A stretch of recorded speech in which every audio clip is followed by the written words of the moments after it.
I never thought I was any different, but I still sleep with the light on. You can ask my husband. I have not changed.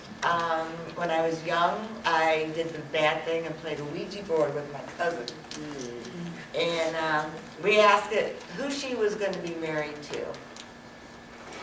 And it said Steve. And then it said Bill. And then it said Tom. And then it said Tom again.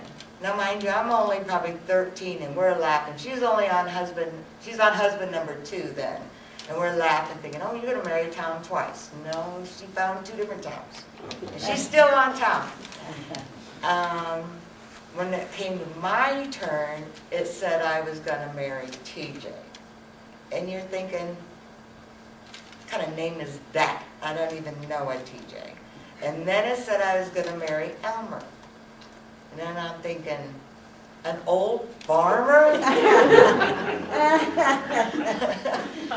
Okay, well, her husband happened to come in and he was mad because we had it set up. So that's all further it got on me, but we've been married almost 30 years, so I think I'm pretty safe. Let's see. One of the funnier stories is I love Halloween. I have excess Halloween decorations, a lot of animated props. And it's so bad at my house, I have 2 living ghosts. One we call just the prankster. He likes to play with our electronics to all times of the day. Doesn't matter, 2 in the morning, 3 in the morning, whatever. It got so bad that he was playing with all of them that we had to take the batteries out. Oh. And I finally did. I took the batteries out, and when I put everything away, I put them in their own boxes. I try to stay organized.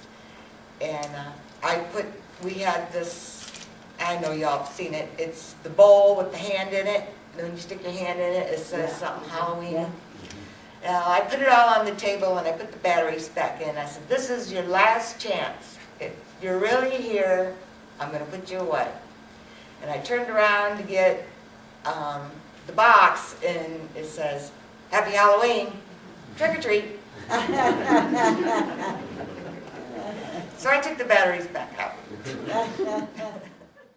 When I was 38, my father died unexpectedly, and it was a very tragic death.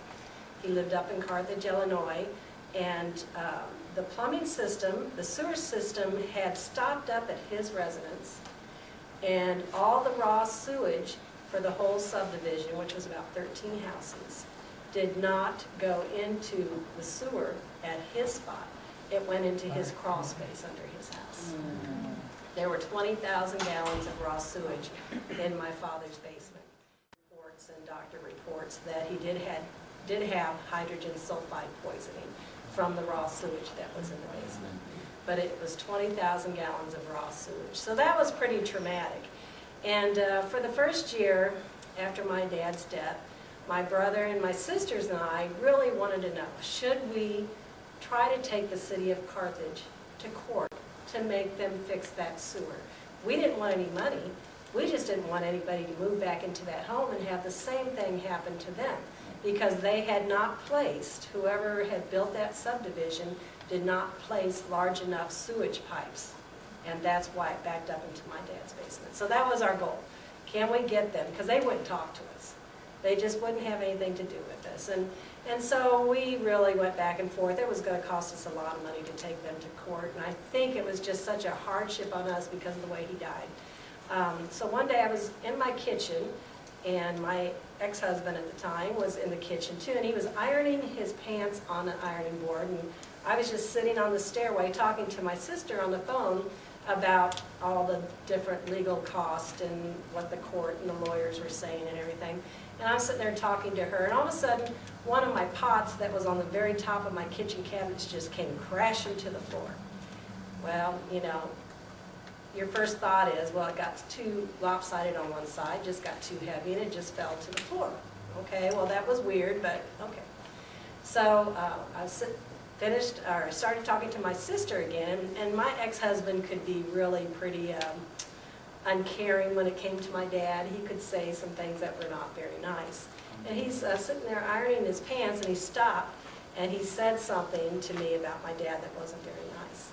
And all of a sudden, the pants went flying off the ironing board. Wow. They didn't just droop off the ironing board, they flew off the ironing board. And we both looked at each other. I said, "Did you do that?"